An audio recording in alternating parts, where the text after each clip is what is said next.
Welcome to another episode of Big Moves, Bigger Conversations. We are live in a studio. I'm back with my favorite guest, my only guest, Dorian Troy. You're a good friend. Who continues to show up for me because the behind the scenes, I don't love it. I actually hate it. So you just want to be talented. You don't want to produce. I literally just want to show up. I'm starting to think, maybe you're the problem. Now, she made me go first today. That is the problem. She's lined up. You're lined up. But no, I really appreciate you Of just course. continuing to lean in and working through all of the chaos. Yeah. So let's just jump right into it. This is Dorian Troy of Dorian Troy Studios, one of my really good friends, where we connected at North Carolina A&T. Yep. But it was definitely in Atlanta, Georgia, hot Atlanta, That we grew. where we thrived. So Dorian today is going to talk through all things, his experience of art, right? You are a curator, you are a visionary, you are someone who continues to double down on themselves. When no one else sees the vision, when no one else maybe understands the story, you continue to show up and just live out your dream, and I love that. Thank you so much. I'm so excited to be here. I know we filmed a couple times. Oh, and- the tape that will never make air. But you got some good content out of it too. We did. We'll say that. Yeah. But no, we had a great conversation. I'm super excited to talk more because, you know, we're friends in real life. Correct. And we talk about things all the time, and we're always like those conversations we need to like share them with other Yeah. people. So I'm so glad you have this platform because I know the same relationship we have, you have those with others, and I think that you do a great job of pulling those things out of people Yeah. and sharing them in a way that's relatable to your audience. Yeah, and I just want to be a host. I don't want to do production, and maybe I'm going to die on this hill, but I just want to show up. So y'all need to subscribe so we get us some money so you can hire a team. Exactly, but let's get into it. Yeah. So, Dorian, let's go back to North Carolina A&T. Okay. You are on campus. Tell Yeah. us your journey. So my journey, so I'm from Raleigh, North Carolina, and a lot of people, I went to Southeast for high school, a lot of people from my high school and from Raleigh went to North Carolina A&T. And so I remember going around my senior year and I saw everyone go to open house at A&T. And when I saw that, I was like, oh, I gotta go. Like they come with these shirts, they just had this energy, and I was like, I need to go. My dad went to a HBCU. So I was like, okay, let me go that route. And so I went to A&T, we won't say when, Yes. years ago. Yes. But as soon as I stepped on campus, it just felt like home. Yeah. And we actually met my freshman year. Yes. And we won't tell people how we met Oh. and what you did to me. But one thing that I loved about it was that, and it's so funny because I see other kids now, like we were really close. You were an upperclassman, I was an Yeah. upperclassman. Yeah. And I think that was so normal at A&T Yeah. to where Yeah. like there was that mentorship, Yeah. there was that that bond and camaraderie like outside of your class that was so important. And wanting to help, right? Yeah, You and wanted wanting to to help. lean in and provide you guys the perspective that maybe we didn't get coming in or Right. continue that, right? Exactly, and there's so many lessons, and so that was super great when we got to meet, and then a lot of our other friends. And I mean, the great thing about A&T was that it was such a community, Yeah. and like I feel like we've been able to transfer that community to here in Yeah. Atlanta, Yeah. and share that with other people. Yeah. And double down on the idea that you're not just going to school, you really do, you become family. Yeah, absolutely. I met your mom, I met your dad, I met your uncle. Shout out to uncle. Shout out to Kevin. He said call him. But again, you really do start to connect and build those bonds. And I feel like a lot of times people are a little envious of the Yeah. fact that we've had such a level of camaraderie. Oh, they say it all the time. They do. They're like, oh, like how do you and your friends like you just show up for each other? And I'm like, is that new? Is that Like, not the expectation for Right. friendship? Yeah, so no, I love that. And again, kind of honing in on your time at A&T, I don't want to overlook the fact that you were in school. Yeah. You maybe didn't double down on this idea around tapping into your gift. Yeah. Do you have any regrets around that? Yeah, I never say regrets. I do, as an artist now, one thing I talk about is like I never went to art school. And it was a conversation I had with my parents about art school, but they were always like, Right. like, you know, can you really build a career out of Yeah. it? And I used to regret that, but now that I'm older, I get it. Yeah. Like, you know, a lot of parents, especially in that generation, were like, you need a business degree or whatever because that's going to get you far. Right. And so I ended up not going through with art school, and I'm glad I didn't because A&T really changed my life, and it taught me everything I needed to apply Yes. to being courageous enough, Yes. to believing in myself, to having the community, to now have an art career now. That's funded. Yeah, that's self-funded. That's self-funded, and do it my own way. And I'm so glad I've been able to do this. And so I was a journalism student at A&T, graduated my journalism degree. I am a journalist, like Portia Williams. Okay. And it's been so great, that experience, like learning those things, because I became a communication expert through that. Yeah. And from there, went to grad school, worked, everything like that. Still work while managing my art career. But everything I learned at A&T, and then just growing up, with my family and friends, has made it so that I can believe in myself to do what I do today. Yeah. And they say that, like, God will give you a vision. Yeah. And you'll step in that vision when it's the right time and when it makes sense. And again, you kind of bypass the period of, like, maybe struggle. Yeah. He saved you. What it is? Yeah. He saves you even when you don't realize it. Exactly. And we did struggle. I mean, we've had our struggles, and you've been very transparent in things about, your experiences. And same with me, like, this wasn't easy. And I know we'll talk about some of those things, but, like, there's a lot of people see the glitz and glam, and I feel like I'm a pretty transparent person, but, like, no one, like, it's hard to show, like, everything you put in. Right. There's no camera following you truly behind the scenes. It's always the highlights. Right. And a part of the podcast is sort of providing that additional transparency so that people feel more comfortable and vulnerable sharing their story now versus at the success. Because we're going to get there. Exactly. It's just a matter of timing and continuing, right? And so I do want to focus a little bit on some of the challenges you may have experienced. So you have self-funded at this point 2 tours. Yep. You're in the middle of the second one. Mm-hmm.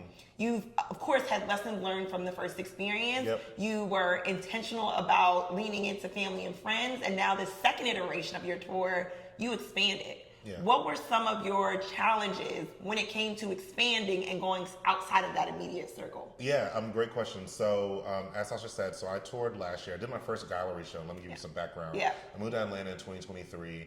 I was doing art at the time, and I was trying to get into galleries and into different showcases, and I got no responses. Or the response I did get was like, well, that's not what we're kind of looking for. Yeah. I'm a digital artist, and so my art is different than what is typically considered fine art. Yeah. And it's Afrofuturist art. So it's black, it's queer, it's digital. That's like completely outside of the norm when it comes to traditional fine art. And so for me, one thing about it was, I can't remember, it was like one day I was just like, I'm gonna do my own show. Yeah. And I remember talking to you, and I was like, okay, I found a studio that I really like, and you came with me to look at it, and it was you did, you were there. I've been supporting you since the day I met you. And it was through my foreclosure, and it was amazing. I mean, I remember walking in there and being like, this is it. And so, we curated the show, and I hosted it, and I remember everybody coming to the show. We had over 90 people who showed up in the pouring rain, who flew in, closest family and friends. We had the show, and I remember the thing that someone said to me was that I never thought I'd be at an art exhibit or at a gallery. And that's when I knew, okay, we have to expand this, because there's so many people, specifically black people, who have never walked into an art museum, never thought they would have access to art, and the only people they know who collect art are like Jay-Z and Alicia Keys. Correct. Oh, I was going to say, the person who shared that with you 3 years later ended up purchasing a piece. Yes. One of your bigger pieces. Absolutely. Again, I'm here to share all of the stories. Exactly, full circle. And I think that's such a beautiful thing, because he purchased my most expensive piece that I've had. Yeah. And I think that to me is how things tie together. Yeah. And so I decided to tour. Last year I toured. I did a 3-city tour, self-funded completely, curated it, did all that. And of course I had support from people, but it really was me kind of putting things together. When I ended that tour, I said, I need to do this again, but I don't want to do it alone. Yeah. And we go to the same church. Yep. And I remember there were a lot of sermons that was just like, having a community that kind of builds you up and kind of leading you forward. And so randomly I was posting on Twitter, and one of my friends from college hit me up and was like, hey, I want to help you do this year. I've been wanting to do this, and like, let's do this together. Yeah. Now she's my creative director for my tour, and helping manage it for this year. And so we didn't do it alone. We got a couple sponsorships. We got a partnership with Adobe. We had gotten a partnership with Event Noir, which is an amazing event company, black-owned event company based in Chicago. And so far we hosted 2 shows, one in LA, one in Chicago, and they were phenomenal. And we wouldn't be able to do this. I wouldn't be able to do this without Jasmine, and I wouldn't also be able to do this without the people who support me. My friends flew up, and the brands and organizations I was able to partner with. Yeah. And again, we're not just saying my friends are helping them. We're giving them titles, right? Yeah. The goal is to put your team on. Yeah. If your intention is to grow and be this level of success, and only for yourself. And pay them. And that's Yes. the other thing. So one thing that's super important when you're bringing people in, if you're making money, your people should be making money. Yeah. And so one thing about it that I thought was so important was, I remember me and Jasmine had a conversation and I was like, no, like you're going to get 10% of what I get. Like it's like we need to build that into it so we have a vested interest and also you're building out as well. And our friend Rob, I wanted a videographer for my event.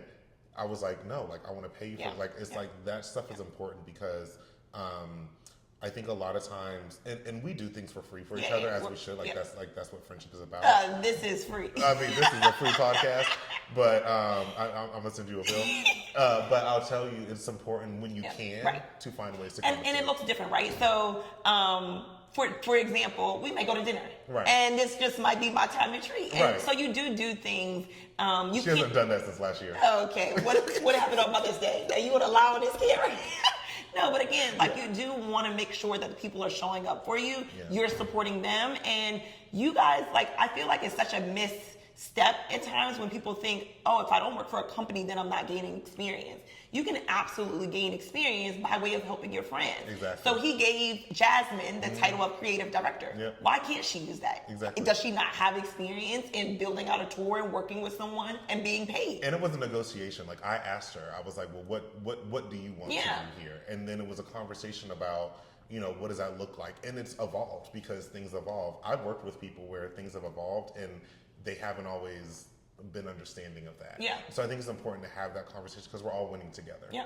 And I want to dive into the conversation around running a business. Yeah. Now we talk all the time about having this exposure. We both work in corporate America, Fortune 500 companies, really notable firms from a professional service standpoint. And I feel like going back to the beginning when you said like I was on this journey, I went to school. That's our foundation. Yeah. And so now we know how to run a business, and more importantly, we have the perspective of what a successful business looks like, or the chaos that happens in these Fortune 500 companies, and knowing that they still exist.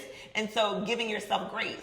When's the last time something has gone wrong, and instead of like honing in on it, you've given yourself grace? Well, I have my laptop here today because everything is going on. I mean, I've had a very tough last couple weeks with work.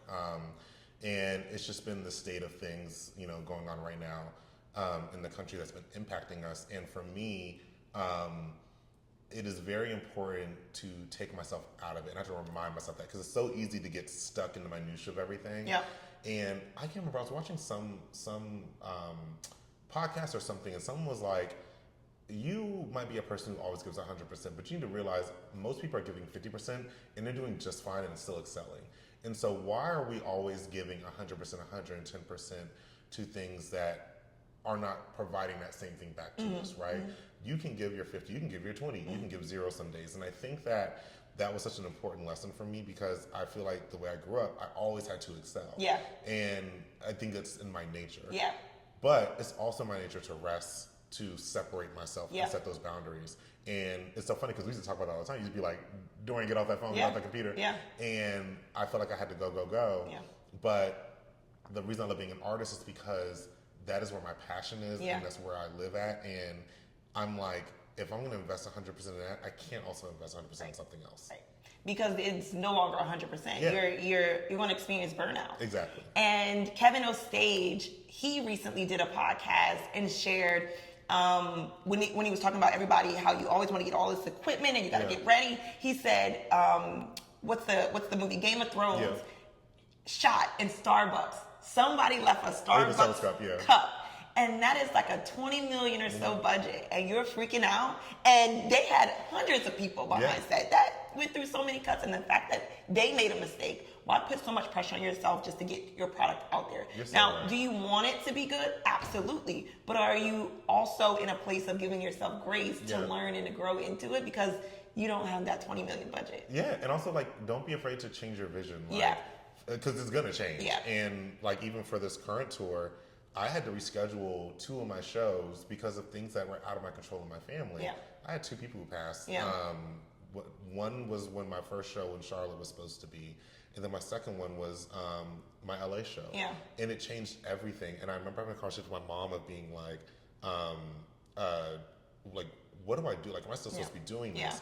And it was the second person that was my grandmother. And so for that, it was something to where I was like, I really depended on it. And she told me, she was like, your grandmother wants you to still do this. Like, honor her through this.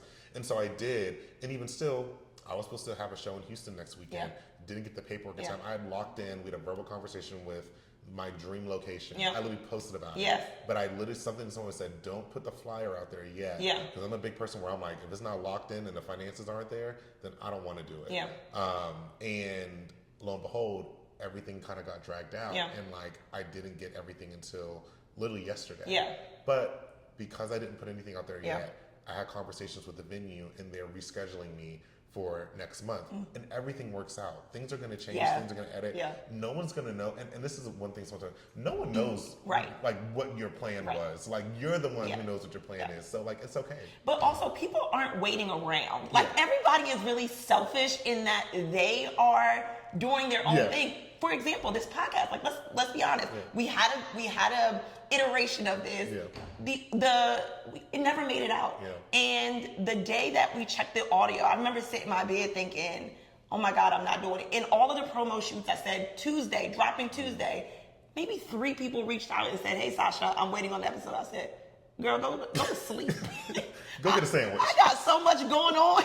But again, it wasn't this massive, drawback where now I don't have any supporters. It's not true. We circulated what I could circulate. The audio came out for what it is, and now we're reshooting. And the conversation to me is actually better because we are it's less of the fluff. It which is. I love. And we know, and you know now. And you have to. I think we talked about this a little yesterday. Like, you have to go through things in order to kind of know what you're going to fail at. And it's interesting because me and our friend Rob, we talk about this all the time, like, as business owners, a lot of people are so afraid to start things and fail. And the only way that I've been able to do what I do now, the only way you've been able to do what you do now, is because we failed before. And you fail fast. You fail fast and you keep going. But you have a community that's like, okay, that was the biggest lesson you taught me. I remember we were sitting in the diner. Yes. No, seriously. No, literally, in Charlotte. So for background, I was shooting a web series back when I was living in DC. This was years ago. We did so much. We raised $10,000. We shot episodes, everything. Again, the same issue with the podcast, the sound. Something did not go through. And this was a lot of our first times doing this. And I remember I crashed out. Like, I was depressed. Like, I didn't know what to do. It was a big deal. But like, one thing that you told me was like, okay, well then what's next? Like, like, what are you going to do now? Like, and no one is, and you said that, it's like, no one is waiting, like, and like in a positive way, right? Like, no one is waiting for you to fail or to do this. Like, what do you do now? And then, like, that was just such a great conversation, and it stuck with me since then. Well, now I was gonna say, look at the friendship was almost over. Because I was supposed to ride back with her, and I said, no, you ride back by yourself. But again, I think that is a testament also to friendship, where you have uncomfortable conversations. Whoever is around me knows my delivery sometimes is very flat. Because you are banned from going to brunch. Okay. But it was a conversation. I had heard the mummers, and I said, hey, Dorian has never not been receptive. And you need someone on the other end that's going to be receptive. And you've always been that, right? You are somebody who I think operates in a place of such understanding. And so when people say, what connects you to Dorian, or how do you guys maintain? You are that other end. You're the balance, right? You are that very kill temper. Let's figure it out. Let's have a conversation. Let's understand their side, my side. But like, we can talk through it, and I'm always willing to have a conversation. And so I appreciate that so much about you. And I think one of the reasons you are able to have these people, or these people are willing to show up for you, because you're a good person. Someone told me that. They said, as an artist, people don't buy the art, they buy the artist. Like, they buy for the artist. People want this kind of piece in their home. They might resonate with it, but like, it really, and I feel like it's the same with you and your podcast, and even beyond that, because I think that you're more than a podcaster. I think you're an entertainer. I truly do. And I've always said, I was like, this is a facet to what you're going to be building as an empire. It's gonna grow, but people connect with you, the person, and they trust you. And I know I'm not interviewing you, but like, one question I always have for you is like, as someone with such a big personality, how do you feel from a vulnerability side when it comes to like sharing your life, especially like publicly. Yeah. I am one that if you come to me and you have a question, I'm going to tell you my truth. I actually overshare a lot of times. And one of the things that, frankly is a challenge is in my relationship. When you're pouring into everyone or everyone has access to you, when you have that one other significant person, they're kind of trying to figure out what makes me special. Yeah. And I am in therapy and I'm working through trying to understand how do you show up for people but not give it all, right? Yeah. Because another thing that I, when I was in that situation, thinking back, it was you show up for your friends. My friends are important to me, but you continue to show up and then by the time you're home or you're showing up for work, your friends, and then when it's time for me, you just want to lay on the couch. Right. You're like Oprah. Oh, no, I never had no step in there. I'm leaving a working man. But again, it's something that I'm still working on. I don't think I'm there at a place where I'm like, oh yeah, I got it down packed. Yeah. You're gonna see later I have somebody stopping by. Now getting back to really the crux of the interview. Dorian, talk about what Afrofuturism means to you. Yeah, absolutely. So when I was growing up, I was a child of divorce, young black gay boy. And for me, I always used art as a means of escape. And so it was, I was writing stories, I was creating things like that because it was a way for me to kind of like just like always daydream. Yeah. And because my reality wasn't, I always felt like something was amiss. Or something. And it's not that I had a fantastic family. Me and my mom are like this. Yeah. Like, we are so close. Well, you're the second mother. Oh, my other mother. My first mother. And for me, it was super important to just continue to draw. So like, I say that and I get that background because Afrofuturism is all about reimagining the black experience in its totality. And I think that's what makes me different as an Afrofuturist artist. I don't just focus on just adding futuristic elements to a piece. I really want to tell stories through them. And one of the best things about when people see my artwork and they're like, they ask me what something's about. I was like, no, like, what do you think? Yeah. And I always ask that first because the beautiful stories that people give me and tell me when they look at my artwork, it may not be the same as mine, but it's so gorgeous to hear that because I think it's all about reimagining your world. Yeah. We all have stuff that we're trying to change about our lives or that we want to change about the world, and we can do that through art. And so that's what Afrofuturism really means to me, and it's been a journey since when I was young. And people don't realize how challenging it is to actually work through developing storytelling. Yeah. Like that is a part of the journey, and you continue to your point of the evolution of it all. Yeah. You continue to work through and massage it. Yeah. Right? And being open to the idea that your vision or your expectation or your, what that success looks like at the end of that road and being able to redefine it. So that's awesome. And so Dorian, I think we've had such a fruitful conversation today. And again, I always appreciate your time and willingness to lean in. How can people stay connected to you and also share with us what you have next? Absolutely. So you can always follow me at Dorian Troy Studios on Instagram. My website is the same name, www.doriantroystudios.com. The great thing is I'm currently on tour. I have a show in Charlotte and then Houston coming up, both in August. So if you're in the area, definitely come out. I'll be posting about it. And I have prints available, so go to my website. If you want to add some art to your home, anywhere like that, please, feel free to purchase. And then lastly, I'm always looking to be connected as someone who's coming from outside the art world, breaking into it. So if you know people who are in the real estate industry, you know people who are within museums and the galleries, I'm always looking to get forward and get connected there, just as I was connecting anyone else. Yeah, and we could do a whole nother episode on just how intentional you are in these rooms when you're networking. I've seen you, and you do it so well, you could almost do a master class. Okay, we'll do that next. We'll do that next. Yeah. Thank you so much. Another episode of Big Moves, Bigger Conversations with Dorian Troy of Dorian Troy Studios. Until next time, we love you. Talk soon.